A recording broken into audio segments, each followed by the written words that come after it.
How much tube riding is there actually in longboarding? There's basically 3 different ways to get your hair wet while you're surfing.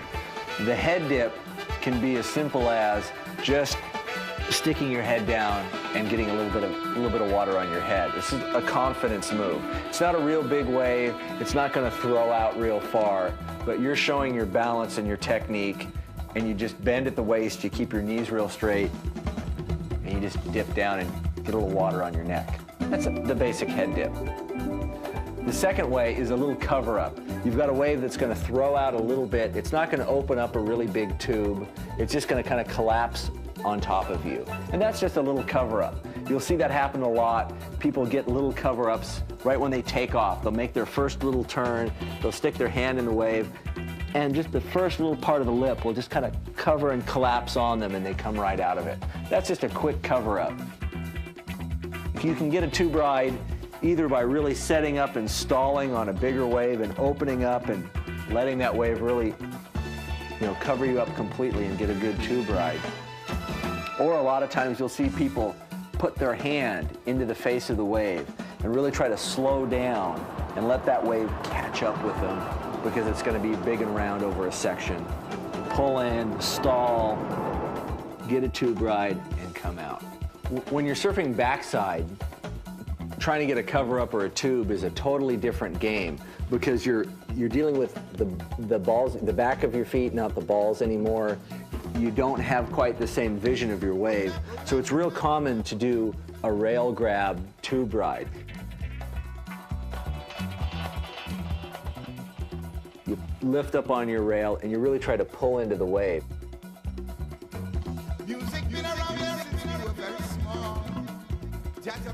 Matt Tanner will do that a lot. If he gets into a hollower wave, they're usually not real big, so you have to kind of squat down to fit anyway. You lift your rail and you pull in and you get a really nice cover-up or a tube ride.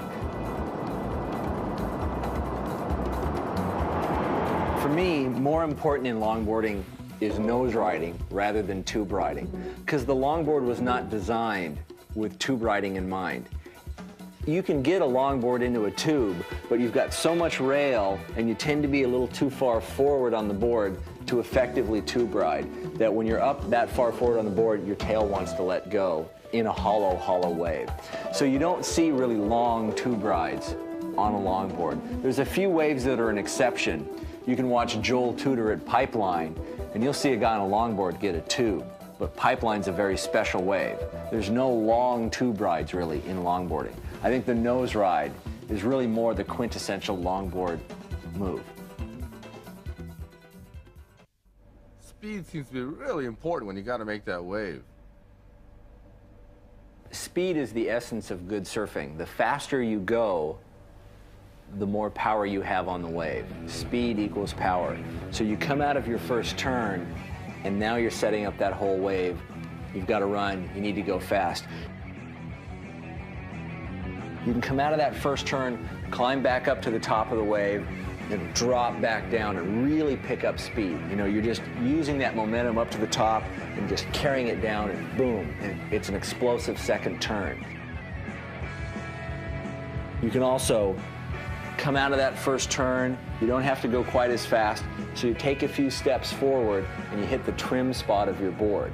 So now you're up at the front third of the board, and you can relax. You're going at maximum speed without any extra effort. So that's the second way you can do it. The third way, you come out of that first turn, up to the top, and drive again.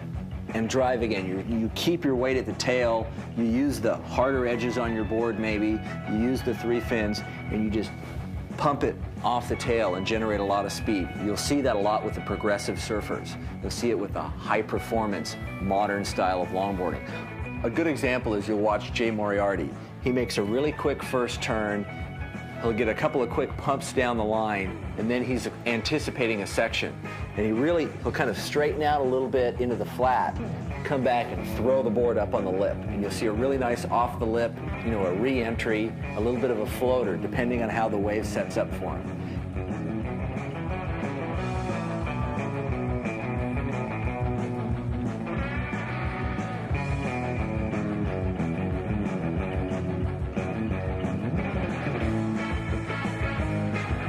Same thing with Matt Tanner, except now it's a goofy foot doing it.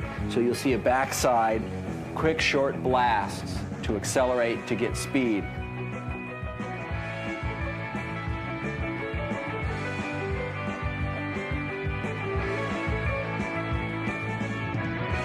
David or Kevin, and that's the bigger backside turn. They come out, climb back up to the top, they'll do another one, and then they're setting up their cutback. So that's more of the climbing up to the lip and dropping again, using gravity.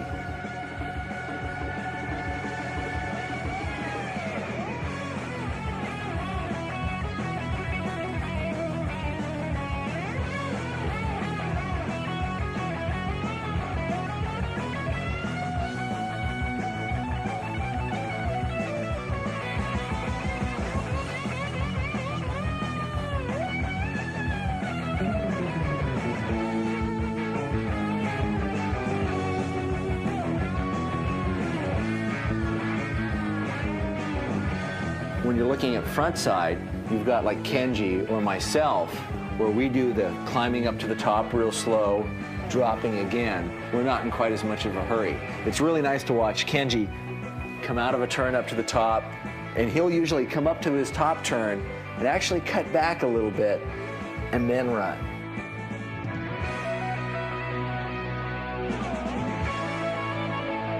And that's part of the fun, is everybody puts their own personal twist on it. And you can really, after watching someone surf for a couple of hours, you can spot them, no matter what they're doing, by the way they stand, the way they flip a little bit of a cutback in the middle of a turn.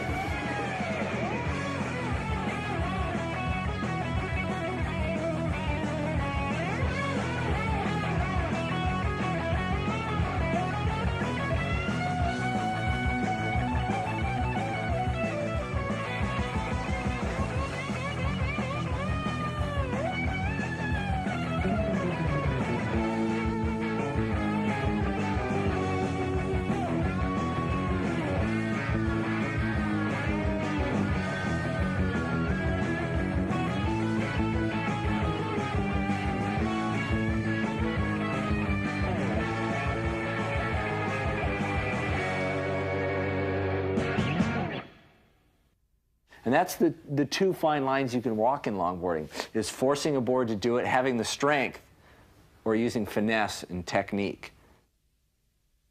Another way to get through a section or to trim along is with your feet side by side on either side of the stringer. Instead of the traditional 1 foot in front of the other, you just stand side by side. You'll see a lot of backside surfers do it on a right-hand wave. And we call it doing battle with the whitewater. See Kevin Misk do it a lot. I do it a lot. It's a tribute to Robert August in the original Endless Summer at Cape St. Francis.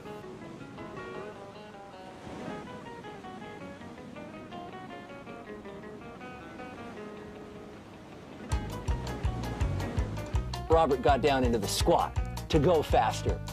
I don't think you're actually going faster, but it sure feels like you are. You're down there near the face of the wave, and it's actually difficult. I mean, you're standing parallel when you're doing this. You lower your center of gravity, and you just go screaming along. Basically, the best-known high-performance maneuver is going to be the 360. You go out to the nose, you stand there, the tail's going to drift out, the tail will spin all the way around, and you'll complete a 360. And then you're just reacting to that.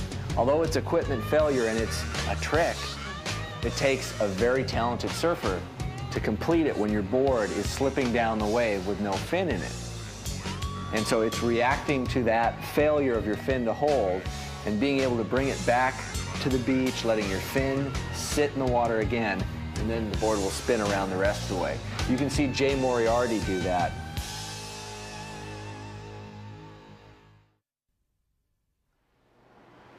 Longboarding is an individual expression of what you like to do in the water. There's many different ways to do it. I really enjoy the traditional style of longboarding, really taking the classic maneuvers from the 60s and trying to perfect them and add them into my repertoire of what I like to do. There's modern progressive longboarding, which combines the shortboard maneuvers of today with the longboard technology. you'll see a goofy foot traditional surfer doing traditional maneuvers and a goofy foot modern surfer. And they both approach the wave completely differently. There's the progressive regular footer that will be hitting the lip and radical cutbacks and doing floaters over sections. And you'll see the traditional longboarder, regular foot, smooth turns around a section, really trying to keep his upper body quiet, really trying to keep a classic style. For as many different people as there are out there, there's that many different longboard styles. Nobody is right, nobody's wrong. As long as everybody who's getting out of the water still has a smile on their face, they're doing it right. They're having fun.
So this one has a narrower nose. It's a lot faster for trimming and nose riding. This one, with the wider nose rides better. And again, a step deck, a little bit looser and lighter on the front end, and again, another 9-footer quick performance. So these are the basic choices when you're looking at a longboard.